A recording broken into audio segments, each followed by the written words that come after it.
The photograph was never supposed to survive. It spent over a century pressed between the pages of a family Bible, hidden away in a cedar chest in a humid Charleston attic. When Margaret Holloway finally inherited the chest after her grandmother's passing in 2024, she expected yellowed letters, mourning jewelry, and perhaps a tintype of a great-great-uncle in a wool uniform. What she found instead would challenge the very timeline of photographic history and force a panel of experts to reconsider everything they thought they knew about the final days of the American Civil War. The image was larger than a standard carte de visite, roughly 5 by 7 inches, and encased in a deteriorated thermoplastic frame. At first glance, it appeared to be a formal gathering of Union officers, stiff, sepia-toned, and entirely unremarkable for the 1860s. But as Margaret held it under the light of her kitchen window, she noticed something deeply unsettling. The details were too sharp, the contrast was too perfect, and the man standing in the back row, partially obscured by a regimental flag, was holding an object that no historian had ever seen before. She decided to take the photograph to the one place that could give her answers, the Smithsonian's National Museum of American History. When Dr. Alastair Finch, the senior curator of Civil War-era artifacts, first laid eyes on the image, he didn't speak for nearly a full minute. He simply stared, his coffee growing cold in his hand. "Where did you get this?" he finally whispered. Margaret recounted the story of the cedar chest and the family Bible. Dr. Finch immediately called in 2 colleagues, Elena Vasquez, a forensic imaging specialist, and Dr. James Whitaker, a historian of 19th century technology. Together, they placed the photograph under a high-resolution spectral scanner. What the machine revealed made them all go pale. The image wasn't a tintype or an albumin print. It was something far older and infinitely more complex. A full-color, dye-coupled photograph with a resolution approaching 300 megapixels. Technology like this, they knew, was not supposed to exist until the 1940s. The implications were staggering. Color photography in the 1860s was considered a parlor trick at best. The first durable color photograph, the 3-color method, was not demonstrated by James Clerk Maxwell until 1861, and even then, the results were crude and fleeting. Most historians agree that practical, full-spectrum color photography did not emerge until the autochrome process in 1907. Yet here, in their hands, was a crystal-clear image of Union soldiers in blue wool, brass buttons, and muddy boots, captured in hues so lifelike they seemed to breathe. Dr. Vasquez zoomed in on a patch of fabric on a soldier's shoulder.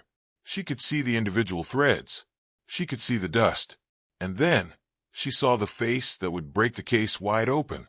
Hidden in the second row, half hidden behind the broad shoulder of a brigadier general, was a face that did not belong to any known Union officer. He was young, perhaps 25, with sharp features and dark eyes that stared directly into the lens with an unsettling calm. He wore a uniform with no insignia, no stripes, no bars, no regimental numbers. But pinned to his chest was a small, metallic badge that Dr. Whitaker recognized immediately. "That's not military issue," he said, his voice trembling.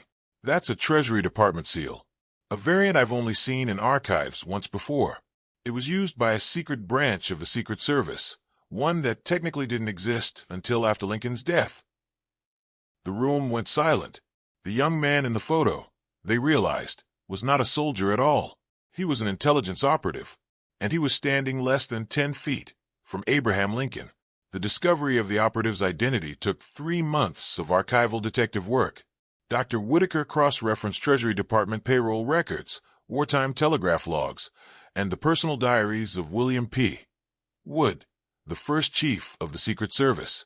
Buried in a footnote of a faded ledger from 1865, he found a name, Samuel Cole. According to the ledger, Cole was a special attaché assigned to the War Department's telegraph office. His job was not to fight, but to listen. During the final weeks of the war, he was tasked with monitoring communications in and out of Richmond and Washington, D.C., looking for coded messages related to counterfeit currency and potential assassination plots. The ledger noted that Cole had been personally debriefed by Secretary of the Treasury Hugh McCulloch on April 12, 1865, 3 days after Lee's surrender, 2 days before Lincoln went to Ford's Theater. And then, The trail went completely cold. There were no death certificates, no pension records, no grave markers. Samuel Cole had vanished from the historical record, as if he had never existed. The photograph itself presented an even deeper mystery. Using a process called reflectance transformation imaging, Dr. Vasquez was able to extract microscopic details from the surface of the print. She found something impossible. Embedded within the emulsion were microscopic crystals of silver halide arranged in a pattern that mimicked modern RGB color layering.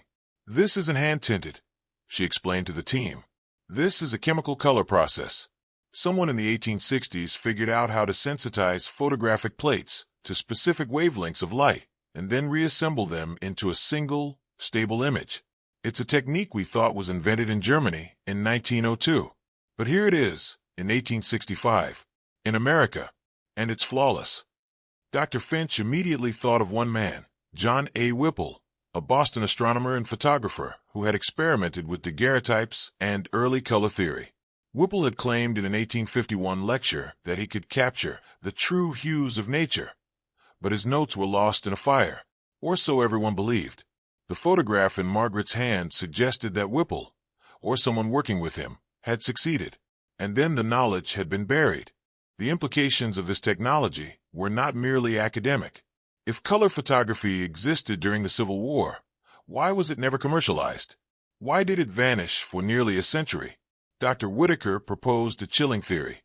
"Look at who is in this photo," he said, pointing to the image. "You have Lincoln, Grant, and a handful of other high-ranking officials. You also have Samuel Cole, an intelligence agent whose job was to intercept threats. And you have a photograph that uses a process so advanced it could have revolutionized journalism, surveillance, and propaganda overnight. What if this technology wasn't lost? What if it was suppressed?" He argued that in the chaos of Reconstruction, with a shattered economy and a government terrified of another insurrection, the last thing the establishment wanted was a cheap, accurate method of distributing full-color images. Color photography would have shown the public the true horror of battlefields littered with bodies. It would have exposed the corruption of railroad barons and the brutality of the First Klan. It was, in short, too dangerous to exist. But the most haunting detail was yet to be discovered. When Dr. Vasquez zoomed in on Samuel Cole's eyes, using a technique called specular reflection analysis, she found a faint reflection in his pupils, the ghost of the person taking the photograph. It was a woman. She was wearing a dark dress, and she was holding a small, box-like camera that looked nothing like the large, bellows-based equipment of the 1860s. This camera was compact, portable, modern. "That's not possible," Dr. Finch stammered. "The only person who could have taken this photo is Matthew Brady or one of his associates." But Brady's cameras were wagon-sized. They required glass plates and chemical baths on site. This reflection shows a camera you could hold in your hands. It's a Leica prototype, 50 years ahead of schedule. The team concluded that the photographer was likely a woman named Julia and Rudolph, a little-known apprentice of Matthew Brady, who disappeared in 1866 under mysterious circumstances. Her studio was found empty, all her negatives smashed. She was never seen again. Margaret Holloway, the photograph's owner, finally broke her silence at a press conference held at the Smithsonian. She stood next to the framed image, now preserved behind museum-grade glass, and told the story of her great-great-grandfather, Samuel Cole. "He never talked about the war," she said. "My grandmother said he used to have nightmares. He would wake up shouting about a telegraph message he couldn't stop, a message about a theater, about a box seat. He died in 1892, and he took the secret of this photograph to his grave." She revealed that Samuel Cole had been the telegraph operator on duty the night John Wilkes Booth escaped Washington. Cole had intercepted a message from a co-conspirator that could have led to Booth's capture before he reached the theater. But the message was never delivered. It was buried in a stack of routine dispatches.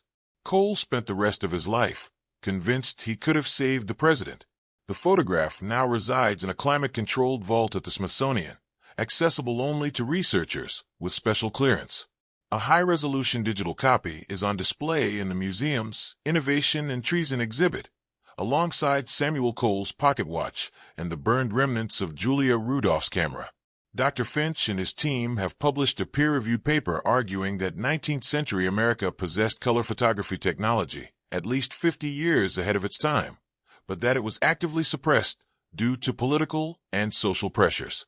The paper has been met with fierce skepticism and quiet, terrified agreement from a handful of other experts who have found similar anomalies in private collections.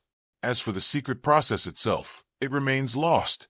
Julia Rudolph took it with her into the fog of history, but her work, preserved in a single, impossible photograph, serves as a stark reminder that history is not a straight line of progress.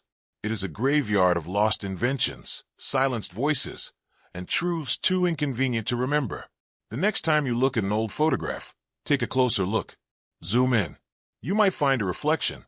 You might find a face that doesn't belong. And you might just discover that the past is not at all what we were taught. It is far stranger, far more advanced, and far more dangerous than any textbook dares to admit.